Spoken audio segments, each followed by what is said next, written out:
Welcome back to the Laker pregame show. I'm Roy Firestone. You know, one of the hot topics of the new year has been Magic and Michael, EJ, and Air J. A made-for-TV one-on-one pitting Magic Johnson and Michael Jordan. Pause. How did we even get here? It's the summer of 1990. 27-year-old Michael Jordan had just won his fourth straight scoring title by averaging 33.6 points per game. The man was known for being an absolute machine on the offensive end and the most unstoppable player in the league to guard one-on-one. Except, there was just one problem. 6 seasons into professional basketball, MJ had just lost for the 4th time to the Detroit Pistons in the NBA playoffs. In a row. So the Michael Jordan we recognize today as the ultimate competitor and winner was without the latter part of that phrase in the summer of 1990. Let's go across the picture to the other MJ, Magic Johnson. He's 30 years old at this point, and like Mike, he had dominated the league, just in a different facet. Sure, Magic could score, but the man was known as a dime dropper and winner. Since he came onto the NBA scene in the 1979-80 season, Magic and the Lakers went showtime on the league, bagging 5 championships in a decade. So while everyone knew him as the ultimate team player and winner, there was one outstanding question about his game. Could he beat the best one-on-one? 2 superstars at the top of their respective games, yet both are surrounded by questions. What's the solution? How about go to Las Vegas and play one-on-one for $1 million? The greatest game ever, under the bright lights, for ultimate bragging rights. So why do we never hear about this game today?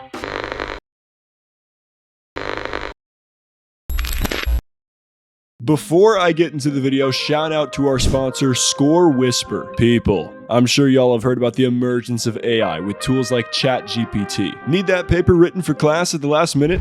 No sweat, because the AI's got you. But what if an AI platform could also assist you in sports game predictions? Whether you bet on games or just want to be the smartest person in the room when asked, who do you think will win tonight? That's where Score Whisper comes in. At scorewhisper.com, you'll notice their slogan is simple yet bold. We whisper, you win. The founders of Score Whisper leverage machine learning and data analysis to provide you with superior betting insights. Of 2,370 games predicted, they boast 1,692 wins, a prediction accuracy of 71.3%. Powered by sophisticated AI algorithms that dive deep into an ocean of statistics, analyzing player performance, team dynamics, and historical data with precision and speed that's simply not possible with traditional methods. Score Whisper's system identifies a value bet and notifies you in real time. All you gotta do is click the link to scorewhisper.com in the description or pinned comment and click the Join Alert List button, which will direct you to their Telegram channel where you can receive real-time predictions. Now let's get back into the video. A made-for-TV one-on-one pitting Magic Johnson and Michael Jordan. Pause. How did we even get here? Well, we'll stay in this timeline in the early 1990s. This is where wild one-off sports crossover events and contract loophole matchups were actually pretty common. How about Deion Sanders, Michael Irvin, Chris Carter, Ken Griffey, Barry Bonds, and the world indoor record holder for triple jump Mike Conley in a dunk contest against each other? He better get that hat like Mr. Sanders. He really got, I thought, flat out robbed. It was a great dunk by Hanson, but that one's going to be tough to beat. He's finished out of the winner's circle. Here he goes. Oh, reverse jam. Oh, that's a super one, baby. He'd like to take off from behind the foul line. Is he going to do it? Can he do it? Yes, he does. Well, there goes the theories about today's athletes being better than they were 30 years ago. Right out the window. How about MTV's Rock and Jock, which was basically the NBA All-Star Celebrity Game before that was a thing? Pros played in this thing too, and, well... Chris Mullin and Sean Kemp embroiled in a pushing and shoving match. Violators weren't about to give up as they went on a 32-6 run. The Reggie Miller for 10. Tell me you're watching something from the 90s without telling me you're watching something from the 90s, am I right? Anyway, combine this almost alternate universe type timeline of sports, for lack of a better phrase, with Magic and Michael's contract clauses. Magic's clause allowed him to play sports outside of basketball. He could have been a football player at the time without getting permission according to his agent. And for Michael, it was the love of the game clause that allowed him to play basketball anywhere or anytime during the offseason. And you can surely see now how this one-on-one matchup was a legit possibility. And I also think a real possibility would be for you to leave a like on this video if you enjoy. Oh, you could comment also below and subscribe too, but hey, that's up to you. All that was left was to get some money behind this game and make it an actual thing. Enter these two guys, Lou DiBella and Seth Abraham. They managed pay-per-view boxing for HBO, and by the end of the 1980s, they were in search of a truly monstrous event, aka MJ vs. MJ 1v1 King of the Court.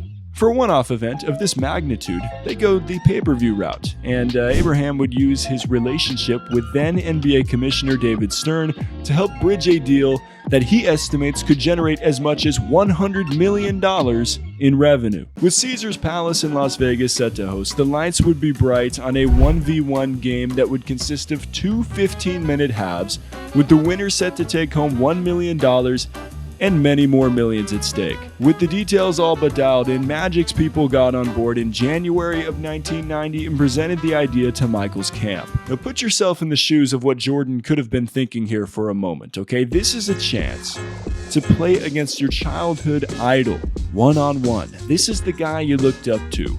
So much so that your first car's license plate was a nod to him, for crying out loud. And now you get a chance to play him one-on-one for $1 million, and a majority of basketball fans around the world actually believe that you are better than him and are going to put their money where their mouth is as a vote of confidence. Jordan was a go, and even teased the upcoming matchup on ESPN during the All-Star break. It would be fun to play Magic one-on-one. I wouldn't mind doing it. I mean, that's something that I grew up doing, playing one of the best players in a one-on-one game. But Michael was no fool as well, okay? He understood the public's perception of this potential matchup. But there's so much confusion involved in the situation because of the situation being more of a business proposition. A lot of money's going to be surrounded, a lot of finance is going to be surrounding, a lot of images are going to be projected from this, and a lot of concerns from a lot of people.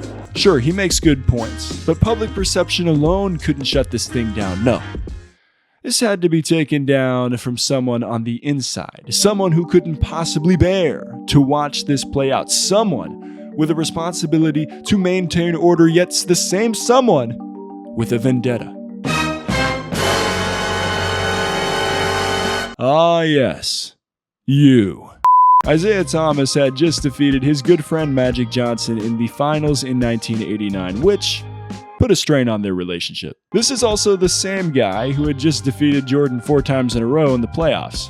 Add on to that, Thomas had just become the president of the NBA Players Association, and you get this quote from him about the potential one-on-one game saying, "I believe that this sets a bad precedent." Why are you the way that you are? Honestly, every time I try to do something fun or exciting, you make it not that way. But a lot of people feel that, and I don't know how that came about, was that the differences between Isaiah and myself was the reason that the Players Union went against it. I don't know if that's true now. I hope not. I don't think it would be. Hold up. Because this ain't the only thing MJ said about the matter. Oh, we can't let him slide like that. Because according to the San Francisco Chronicle, Jordan said, "I wonder what Isaiah's position would be if he were playing Magic." But of course, if he were playing Magic, no one would want to see it. Boom. Roasted. Well, as easy as it would be to pin all this on Isaiah Thomas, that wouldn't be the truth, the whole truth, and nothing but the truth. You see, NBC had just agreed to pay the league a record $601 million for 4 seasons of broadcasting rights. TNT had ponied up an additional $275 million. The league also didn't want its players involved with a game tailor-made for gambling. Right period in time for something like this to happen. Wrong moment. Still, neither Michael nor Magic were happy with the NBA Players Union stepping in to put the kibosh on the whole one-on-one matchup. You should put the kibosh on me. You know what a kibosh is? It's gonna be kibosh. Well, at least we got MJ vs. MJ in the finals a year later in 1991, but it was a 4-1 beatdown by the Bulls of a Laker team who was past their prime. So we don't talk about this one-on-one today because, well, it never happened. But imagine for a second if it did. Could this game have impacted basketball for generations to come? Would the NBA have implemented their own one-on-one main event like boxing? Imagine all the matchups we could have seen with that throughout history. And hey, maybe it's not too late. The league could at least save All-Star Weekend with something like this. I mean, am I wrong? You let me know what you think in the comments down below, and I'll be back with another episode of Topic Tackle coming soon. As always, stay solid, people.